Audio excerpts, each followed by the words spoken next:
Now we're doing the Korean beef bowl. And so is this kind of like Korean barbecue, but just cooks up quite a bit faster? Like, is that kind of the idea that we're going for here? Yeah, so I love Korean food. You know, I lived in Toronto, so I had a lot of that experience. And there's so many different types of dishes. So there's one called beef bulgogi, and that's basically like, you know, you have a bunch of different things on your rice with that cracked egg and the beef. So in this case, we're not doing with the egg, but we're going to do something similar. So kind of similar, but it does cook up real quick. Like this is a fast one, so totally. That's kind of great as well. So easy weeknight beef bowl because it's super quick. Okay, awesome. Yeah, so we have some ribeye steak tonight that I actually sliced up earlier and marinated. So ribeye is amazing. It's actually really so tender and so flavorful because there's so much marbling into the meat. It's actually one of my favorites. And so we marinated this earlier, but I wanted to tell you a little bit about the marinade itself. So we have some pepper, some rice vinegar, some soy sauce, garlic, ginger, onion. We have some honey here. And then we have some sesame oil, and we are using chili paste. So it's a chili garlic paste. Normally in Korean beef bowls, you want to use the gochujang. Gochujang? Yes, okay. So that's actually a fermented chili paste. But if you can't find it in the grocery stores, I couldn't find it. So I'm using chili paste and it tastes great. Awesome, okay. Yeah, so we are going to start off by adding our sliced beef into the pan. Okay. So just like loads of different flavors, right? Oh, totally, just loads yeah. And loads. Ooh, so that's nice and hot there. Okay. So if you want, you can stir that up. Yeah, so it's actually almost like that umami flavor. You have the sweet, the sour, the salty, the bitter. So there's so many flavors. It's actually so delicious. I just can't even tell you how delicious that smells. So just like immediately. And this comes together so darn fast. Like it's like 3 minutes we're looking at here, and we're going to be pretty much good to go. So for sure, it is a very tender beef. And again, I want to mention that you don't want to overcook tender beef because it can get very chewy. So just cook it, 2-3 minutes. Just saute that. We'll put it on some nice high heat, and it'll be ready in just a couple minutes.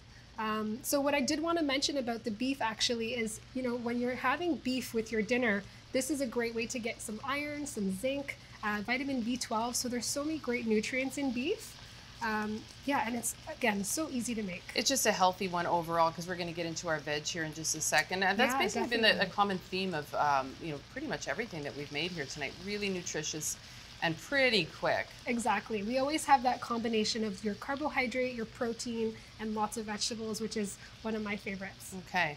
So, I mean, a couple more minutes yet, but do we want to talk about what else kind of... Yeah, for sure. As that finishes up here? We're using some brown rice underneath. So I usually like to recommend making a big batch of rice throughout the week, and this way you can repurpose it for other meals, whether it's for like salads or beef bowls. And then you can just make your dinner so much faster. You're always so happy when you've done that. It's like in the moment, it's like, maybe I shouldn't bother. And then you do, and like the next day or 2 days later, it's like, yes, I have rice left. This is awesome. Dinner takes no time. So this is pretty much ready.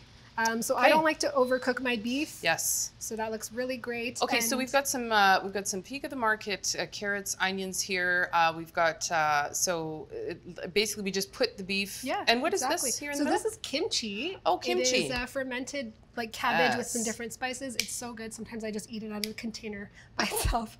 Oh yeah. So you can definitely just add some beef to that. Wherever, however you like. Add as much as you want. Okay.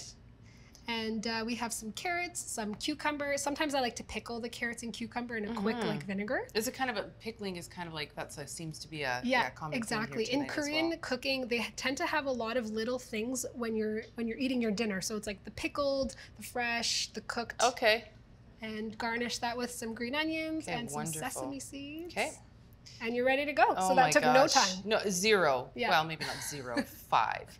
But yeah, super healthy and super quick. And there it is, your Korean beef bowl here tonight as we celebrate eating out of bowls. And when we come back, we're actually going to meet a farmer in the middle of the forest. It's just such a cool story. You don't want to miss it. Stay right here.